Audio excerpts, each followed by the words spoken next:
నాకు very interesting ఏంటంటే ఎక్కడైనా ఒక వైద్యుడు కానీ లేకపోతే ఇంజనీర్ కావడానికి ఒక ఇన్స్పిరేషన్ ఉంటుంది. మీ లైఫ్లో ఇన్స్పిరేషన్ చూస్తే ఒక ఆర్ఎంపీ కనిపిస్తారు.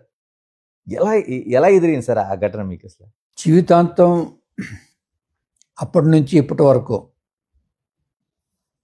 మనం ఒక యాంబిషన్ అనుకోవటం, తర్వాత దాంట్లో ఛాలెంజెస్ చాలా వస్తాయి.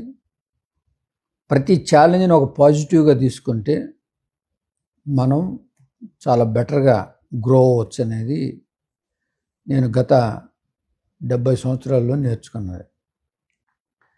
ముఖ్యంగా చిన్నప్పుడు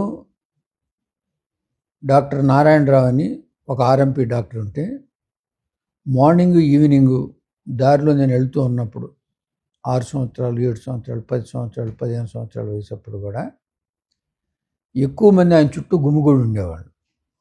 ఎందుకు అని అంటే ట్రీట్మెంట్ కని వచ్చేవాళ్ళు.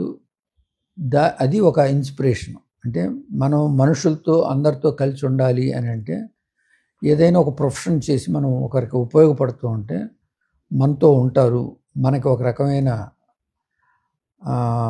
రెస్పెక్ట్ సొసైటీలో వస్తుంది అనేది బలంగా ఏర్పడింది. సో అప్పటి నుంచి మనం డాక్టర్ అవ్వాలి అనే ఒక బలమైన కోరిక ఏర్పడింది.